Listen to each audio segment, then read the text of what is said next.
ये 2023 के intermediate arts का क्वेश्चन है, हिस्ट्री सब्जेक्ट का। तो आज इसके कुछ ऑब्जेक्टिव्स हम देख लेते हैं। और ये सेट जी है। सेट जी का पहला सवाल है आपका कि जजिया किससे लिया जाता था। तो जजिया लिया जाता था जिम्मियों से। अगला सवाल है दिल्ली किस नदी के किनारे स्थित है। तो दिल्ली किस नदी के किनारे स्थित है। आपका ऑप्शन था सोन, यमुना, गोमती और गंगा। दिल्ली यमुना नदी के किनारे स्थित है। आपका तीसरा सवाल जो है वो है कबीर शिष्य थे, मतलब कि कबीर किसके शिष्य थे। कबीर के गुरु कौन थे। तो कबीर के गुरु थे रामानंद। भारत में रेलवे की शुरुआत हुई थी, मतलब कि रेलवे की शुरुआत कब की गई थी। तो भारत में रेलवे की शुरुआत 1853 में हुई थी और सबसे पहले जो रेलवे चली थी वो मुंबई से थाने के बीच चली थी। मुंबई से थाने के बीच चली थी सबसे पहले 1853 में मुंबई से थाने के बीच चली थी। अगला सवाल है कि महात्मा गांधी जी की आत्मकथा किस भाषा में है। गांधी जी की आत्मकथा है माई एक्सपेरिमेंटल विथ ट्रूथ, मतलब सत्य के साथ मेरे प्रयोग, जिनको गुजराती भाषा में लिखा गया है। महात्मा गांधी जी की आत्मकथा है माई एक्सपेरिमेंट विथ ट्रूथ, सत्य के साथ मेरे प्रयोग, जिसे गुजराती भाषा में लिखा गया है। अगला सवाल है बंगाल के विभाजन की घोषणा किस वर्ष हुई थी।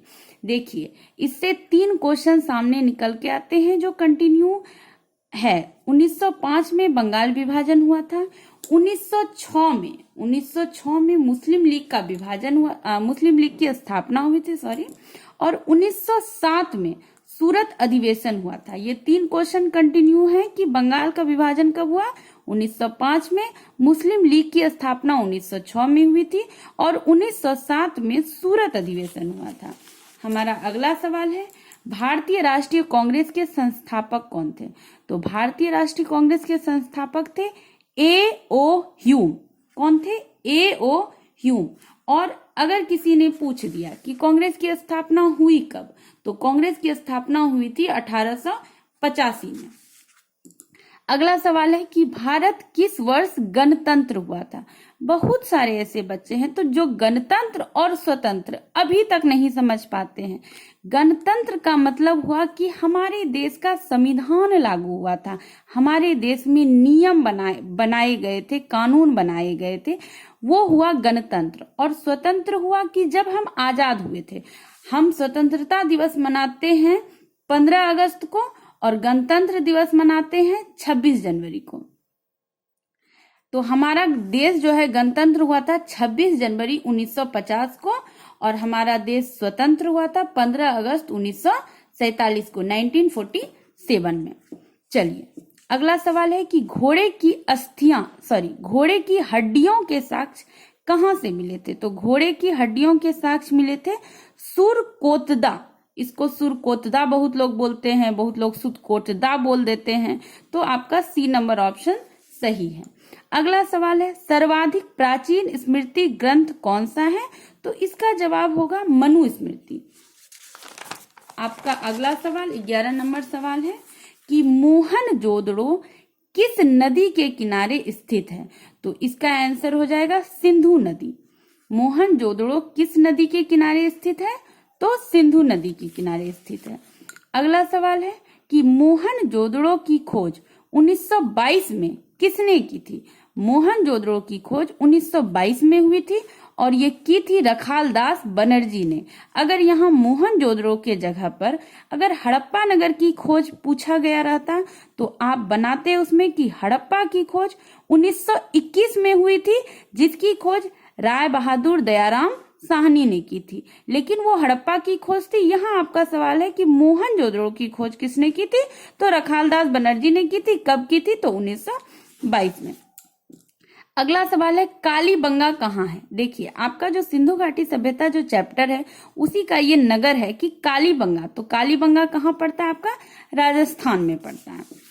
अगला सवाल है सिंधु सभ्यता में गोदी कहाँ से मिला है। तो गोदी का प्रमाण मिला है आपका लोथल से। आपका अगला सवाल है कि निम्नलिखित देवताओं में से कौन सैंधव सभ्यता के प्रमुख देवता थे। मतलब हमारा जो सिंधु घाटी सभ्यता थे उसके प्रमुख देवता कौन थे, तो उसके प्रमुख देवता थे हमारे पशुपति महादेव, जिसे आप शिव कहे, महादेव कहे, भोलेनाथ कहे, जो कह ले। अगला सवाल है कि अशोक का संबंध किस वंश से है, तो अशोक का संबंध मौर्य वंश से है।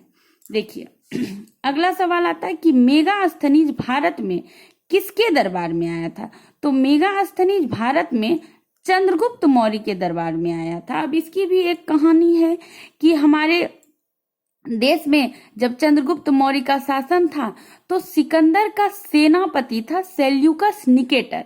सेल्यूकस निकेटर जो है हमारे देश में युद्ध करने आया था, तो उन्होंने चंद्रगुप्त मौर्य से युद्ध किया और विभिन्न परिस्थितियां सामने आई। जब वो हारने लगा तो उसने अपनी बेटी का विवाह चंद्रगुप्त मौर्य से करा दिया था, जिसका सेल्यूकस निकेटर की बेटी का नाम कहीं कहीं कार्नेलिया भी पढ़ने में आता है और कहीं कहीं हेलन भी। तो सेल्यूकस निकेटर ने अपनी बेटी कार्नेलिया बोल दीजिए या हेलन बोलिए, उसकी शादी चंद्रगुप्त मौर्य से की थी। तो उस समय सेल्यूकस निकेटर ने मेगास्थनीज को चंद्रगुप्त मौर्य के दरबार में भेजा था। तो ये सवाल पूछा जाता है तो किसने भेजा था, तो सेल्यूकस निकेटर ने भेजा था। और किसके दरबार में भेजा था, तो चंद्रगुप्त मौर्य के दरबार में भेजा था। अगला सवाल है महाभाष्य के लेखक कौन है। महाभाष्य के लेखक आपके पतंजलि कहलाते हैं। अब हम बढ़ते हैं अगले सवाल की ओर। हाँ चलिए, आपका 19वां सवाल है कि प्रयाग प्रशस्ति का संबंध किस गुप्त शासक से है, तो उसका आंसर हो जाएगा समुद्रगुप्त। जिस बच्चे ने भी इतना कटकुट किया है, जिस बच्चे का ये क्वेश्चन है, उन्होंने बहुत ही गलत जवाब इसमें दिया है, उसे हम सही कर देते हैं। प्रयाग प्रशस्ति का संबंध किस गुप्त शासक से है, तो समुद्रगुप्त से है।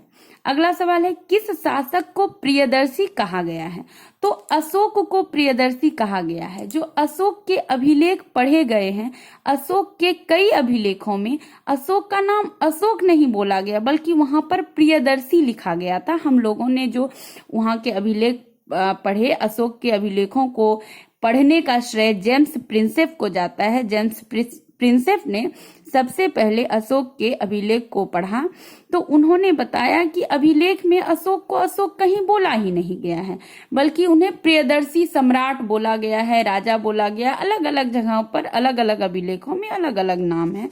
कहीं एक जगह एक या दो अभिलेख में ये वर्णन मिलता है कि चक्रवर्ती अशोक सम्राट।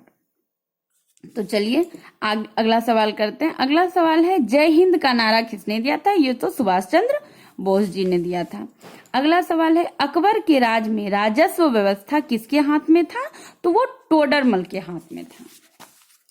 अगला सवाल है ताजमहल किस नदी के किनारे है, तो ताजमहल यमुना नदी के किनारे है।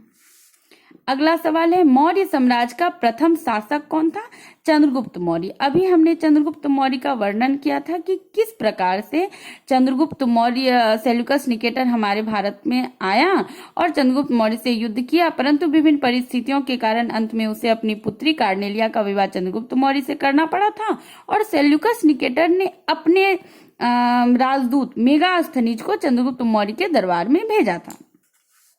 अगला सवाल है कि भारतीय पुरातत्व का पिता किसे कहा जाता है, उसका जवाब होगा अलेक्जेंडर कनिंघम। आज हम इतना ही करते हैं, हो सकता है आगे हम आपको 100 ऑब्जेक्टिव तो हम करा ही देंगे, लेकिन आज हम 25 तक ही कराते हैं, आगे का हम बाद में कराएंगे। धन्यवाद।